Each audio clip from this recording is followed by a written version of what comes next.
तो व्यापारी के घर में सोना चांदी नहीं मिलेगा, क्या मिलेगा? हमने ईडी भेज दी।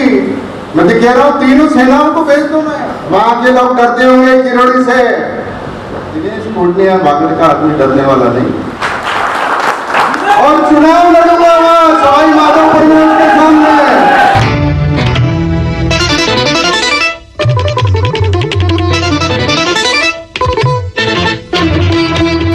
ईडी की छापेमारी के बाद दिनेश खोडनिया पहली बार आए जनता के सामने किरोड़ीलाल मीणा को चैलेंज करते हुए बोले, सवाई माधोपुर से चुनाव लड़ूंगा। राजस्थान की चुनावी सरगर्मियां ईडी की छापेमारी के बाद जबरदस्त तेज होती हुई नजर आ रही हैं। कांग्रेस के दिग्गज नेता दिनेश खोडनिया के निवास पर ईडी की छापेमारी के बाद पहली बार जनता से रूबरू होते हुए एआईसीसी के सदस्य दिनेश खोडनिया ने कहा कि भाजपा की केंद्र सरकार बौखला गई है और राजस्थान में अशोक गहलोत की सरकार की जनहितकारी कार्यों से परेशान हो गई है और इस वजह से अब ईडी की छापेमारी कर कांग्रेस को खत्म करने का प्रयास कर रही है।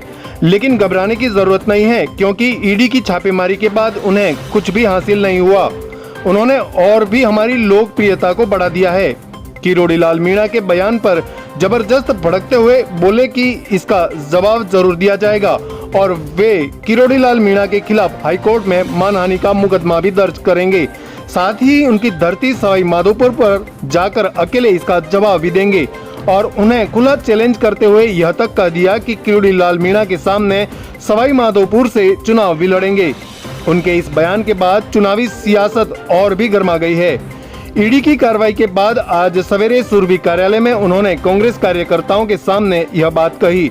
इस अवसर पर जिला कांग्रेस अध्यक्ष वल्लभराम पाटीदार, असरार अहमद, नगर पालिका अध्यक्ष नरेंद्र खोडनिया, ब्लॉक कांग्रेस अध्यक्ष धीरज मेहता, नगर कांग्रेस अध्यक्ष ललित पंचाल सहित कांग्रेस के कई दिग्गज नेता, पूर्व मंत्री, विधायक आदि मौजूद थे। कार्रवाई हुई ईडी की, अच्छा है। ये लोकतांत्रिक देश है जिसको महात्मा गांधी ने बनाया है। इंदिरा गांधी की शहादत हुई है, राजीव गांधी की शहादत हुई है, बेअंत सिंह जी की शहादत हुई है, तब जाकर के लोकतंत्र मजबूत रहा है। अब ईडी की कार्रवाई करने का अधिकार सरकार का है, करना चाहिए अगर कहीं कुछ गलत हुआ है। लेकिन आचार संहिता लागू हो गई है, चुनाव प्रचार शुरू हो गया है, तो मेरा ये मानना है कि कल वाली कार्रवाई चुनाव प्रचार की एक हिस्सा है जो भारतीय जनता पार्टी की बी टीम ने किया है।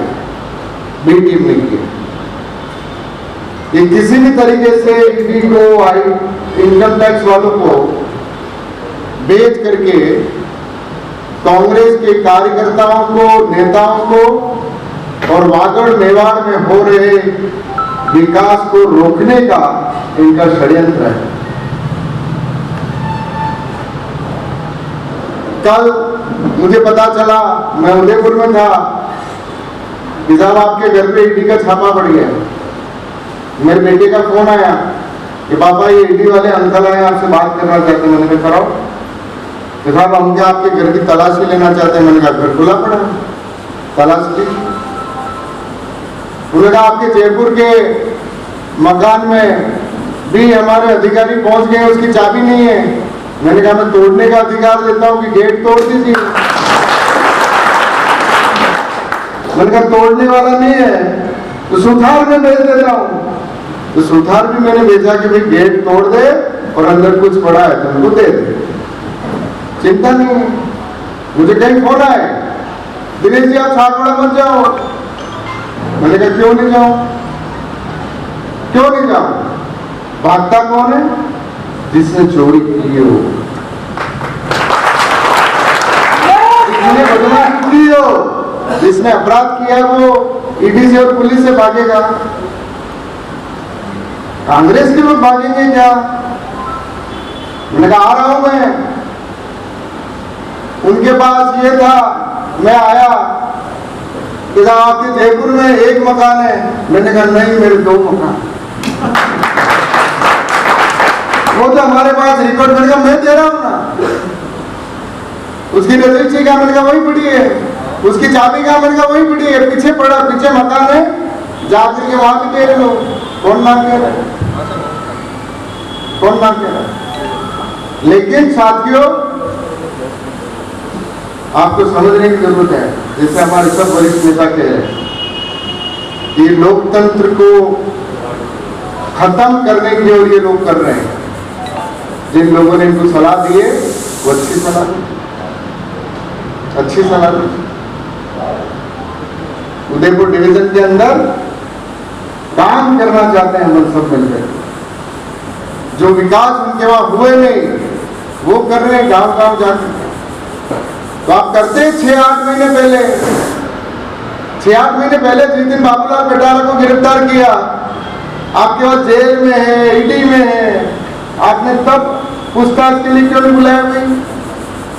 तब भी मैं तैयार था अगर आपको लगता था।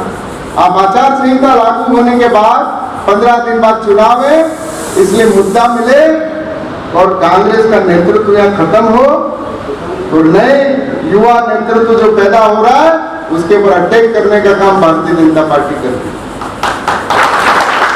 अगर यहाँ के जनप्रतिनिधियों में जो चुने हुए हैं, मैं उनसे कहना चाहता हूँ कि आइए बहस कीजिए कि आप सांसद रहते हुए, आप एमएलए रहते हुए क्या लाए।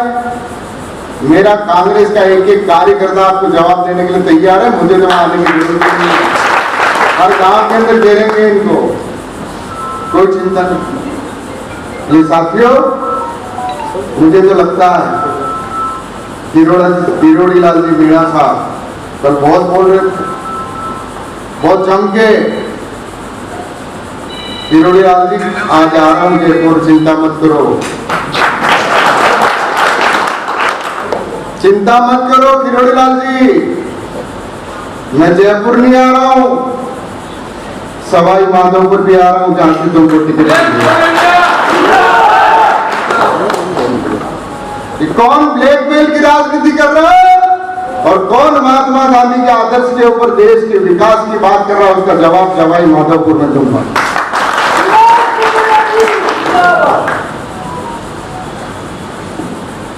अभी और जवाब तो दूंगा किरोड़ी लाल जी। तुम ये उधर जो लोगों को धमकाने का जो कर रहे हो, ये बागड़ की, हरदेव जोशी की, गौरी शंकर पंड्या की, मोतीलाल पंड्या की भूमि है, जहां का बेटा सवाई माधोपुर में आकर के तुम्हारी छाती में बैठ तुम्हारी तरह किरोड़ी लाल जी, तुम्हारी तरह भीड़ लेके नहीं आऊंगा, फौज लेके नहीं आऊंगा, अकेला दिनेश कोटनी आएगा और चुनाव लड़ूंगा वहां सवाई माधोपुर में उनके सामने।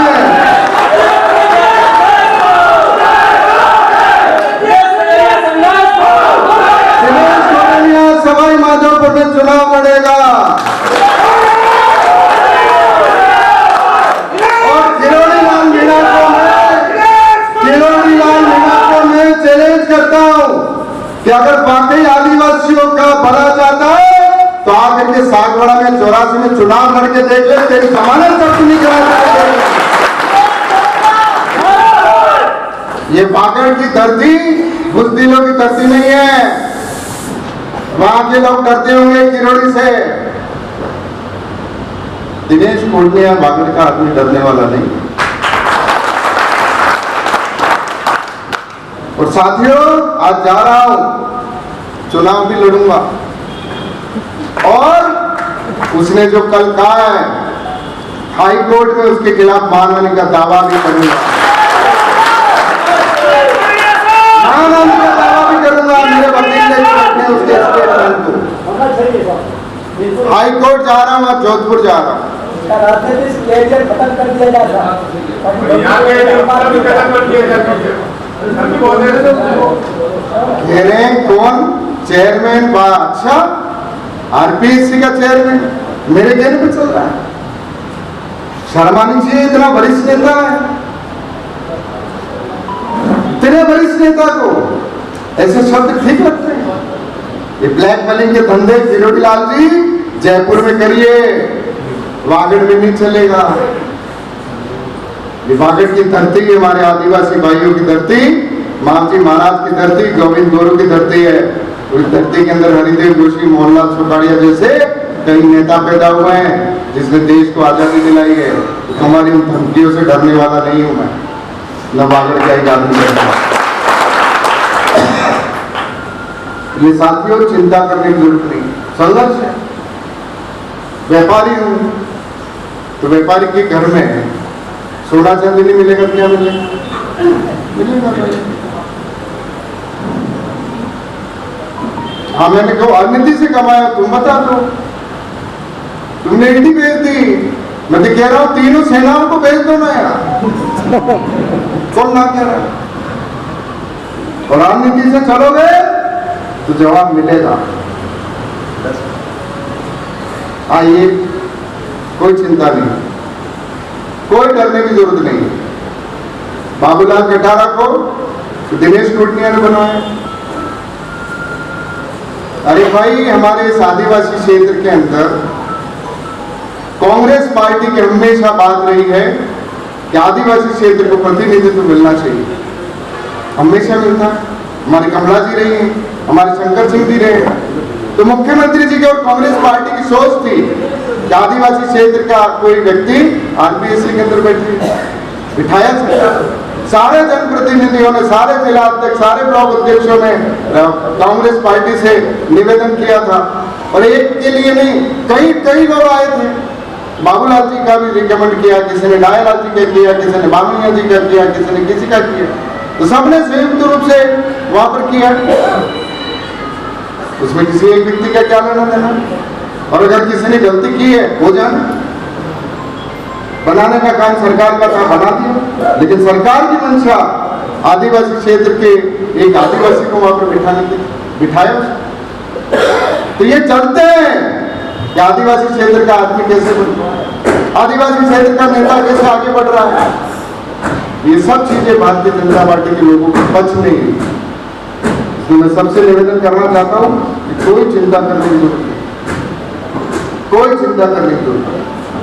हर चीज का आप जवाब देंगे, क्योंकि आप सब अच्छी तरह से जानते हैं इतने साल की राजनीति के अंदर किस तरीके का व्यवहार हमारा रहा है। अब ये इनको लेकर के आ गए, कोई बात नहीं, कानून अपना काम करेगा। जितनी एजेंसियों के सामने जाना है मैं जाने के लिए तैयार हूं। जो पूछताछ करनी आप करिए, कोई ना नहीं। लेकिन झूठे बना करके आप करोगे तो कोर्ट के ऊपर विश्वास है, हम कोर्ट से न्याय लेंगे, जनता के बीच में जाकर के न्याय लेंगे। मैं आप सब यहाँ पर बता रहे, आपने प्रेम दिया, उसके लिए मैं आपका आभार व्यक्त करता हूँ। और फिर कहता हूँ ये सब चीजें होंगी, कोई विचलित होने की जरूरत नहीं। आज से इस 16 सीटों के ऊपर हर 36 वर्ग के लोग मिलकर के इस भारतीय जनता पार्टी को जवाब देने के लिए निकल पड़े। ये आपकी पीएससी रोकना चाहते हैं, आपकी सीएससी रोकना चाहते हैं, आपका बेड़ेश्वर का काम रोकना चाहते हैं, आपकी चिरंजीवी रोकना चाहते हैं, आपका मोबाइल रोकना चाहते हैं, आपका महंगाई राहत कैंप रोकना चाहते हैं। ये सब ताकि आपको कुछ नहीं और कांग्रेस यहाँ पर खत्म हो जाए। तो गरीब आदमी के लिए किसी तरीके की राहत अशोक गहलोत और कांग्रेस पार्टी नहीं दे जाए, ये उस बात का षड्यंत्र है। इसलिए आप सबका बहुत बहुत धन्यवाद करते हुए भारत माता की। Sagwara live news. जी हां, लेटेस्ट खबर पाने के लिए चैनल को सब्सक्राइब कीजिए, वीडियो को लाइक कीजिए और शेयर कीजिए। धन्यवाद।